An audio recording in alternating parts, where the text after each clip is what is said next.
Your friends are cool. My friends are amazing. I like listening to them. Let me tell you about my friends. I was just talking to Bert's manager last night, actually. And she said, going forward in her life, she's wants to spend more time with women, with friends, that she works or she goes home to her husband and she sleeps. And she feels like that's, she's been just working her whole life. And I said, I wouldn't spend nearly as much time with my friends if I didn't have this podcast because we're all so busy. Mm-hmm. So I kind of unknowingly built in this constant way of keeping up with my friends. But I said to her last night, as you age, you are supposed to develop skills where you can suss people out really quickly. If you're healthy, when you start doing that, you start breaking cycles, right? So if you are constantly in a relationship with a friend who takes advantage of you or makes you feel drained or takes more than they give or is manipulative or lies or makes you feel unstable, that's all something you experience in your 20s and is totally normal. But if you are a self-reflective person, usually people start weeding that out, unless that's something that works for you. But that was never anything that worked for me.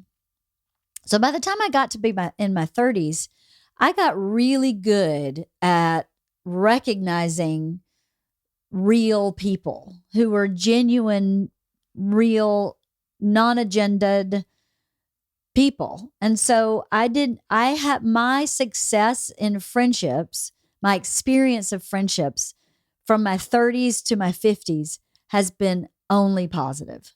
It's just been so positive. And I think that's part of that mental health piece where you have to know yourself. When Bert and I were first dating and he wouldn't call me his girlfriend, I literally said to him, listen, I have been to the rodeo. I have seen the show. You're either going to call me your girlfriend or I'm leaving because I am your girlfriend. So you're either going to be my boyfriend or I'm fucking leaving. And he's like, you're my girlfriend. You're my girlfriend. You're my girlfriend. I was like, thank you. I mean, I'm 30 fucking 2. What are you going to say? This is my friend Leanne? I've seen you every day for the past 3 months. I'm your girlfriend. Okay. So either that or I'm leaving. So I've kind of developed into that person in my early 30s and apply that to every relationship. And maybe that's not healthy, but it sure does make me happy. It takes a lot of bullshit out. And I got really lucky in that we moved into a neighborhood with people who are very similar.